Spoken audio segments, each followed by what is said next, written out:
Yamaha TZ750, the monster that changed racing forever. There are motorcycles that win races, and there are motorcycles that change history. And among them stands one wild, uncontrollable legend, the Yamaha TZ750. A two-stroke, four-cylinder, 750cc monster that defined the 1970s and terrified even the world's best riders. This is the story of the bike that went too fast for its own good. Let's rewind to 1974. Yamaha wanted to dominate the new Formula 750 class, a global championship where speed and innovation ruled the track. Their previous machine, the XS650, wasn't powerful enough. So Yamaha's engineers built something new, a purebred racing machine with no compromise and no mercy, the TZ750A. At first, it produced around 90 horsepower, which already made it a beast compared to most bikes of its era. But that was just the beginning.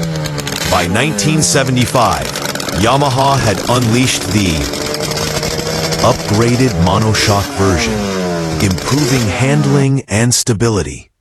Power kept climbing.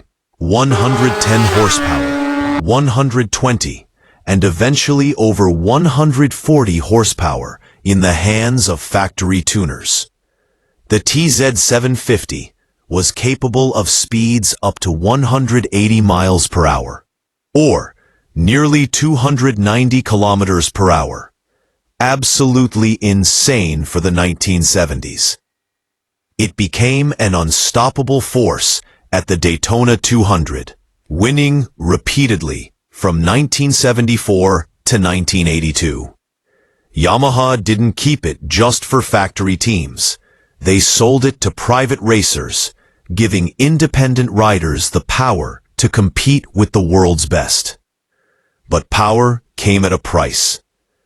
The TZ750 was notoriously difficult to control, wild, unpredictable, and brutally fast.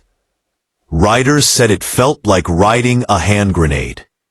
It demanded total respect, and only the bravest could master it. One of those men was Kenny Roberts, a name that would become legendary for taming the untamable. In 1975, Roberts took the TZ750 and did something completely crazy. He transformed it into a flat-track racer for the Indy Mile event on a dirt oval track designed for 100 horsepower twin-cylinder bikes. Kenny showed up with a 140 horsepower two-stroke missile. Fans thought he was insane. But what happened next went down in history. He rode that monster to victory, sliding sideways at over 240 kilometers per hour, a moment that made crowds gasp and officials panic. The result? The bike was immediately banned from flat-track racing. It was simply too fast. That one race became part of motorcycle folklore. Even Roberts later admitted, "They don't pay me enough to ride that thing twice." The TZ750 had proven its dominance, but also its danger. It was a motorcycle that pushed the limits of physics and perhaps sanity.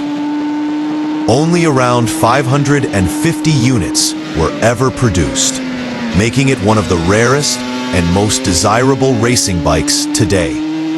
The legacy of the Yamaha TZ750 lives on. It changed the way race bikes were built, forcing engineers to invent better chassis, tires, and suspension technology to control such raw power. The introduction of the monoshock rear suspension, for instance, was a direct result of trying to tame this beast. In many ways, the TZ750 was both a success and a warning. Proof that speed without control could be both beautiful and terrifying. The Yamaha TZ750 is more than a motorcycle. It's a piece of living history. Collectors pay enormous sums for surviving models, and its legend grows with every passing decade. So tell me, it was the bike that made heroes out of men, the one that broke rules, records, and expectations. So tell me, if you had the chance, would you dare to ride the Yamaha TZ750? The monster that changed racing forever? This is going to be a special treat for you. Drop your thoughts below, and let's keep the legend alive. For Two-Stroke Tuesday. We're going to pop start it. This guy's legit.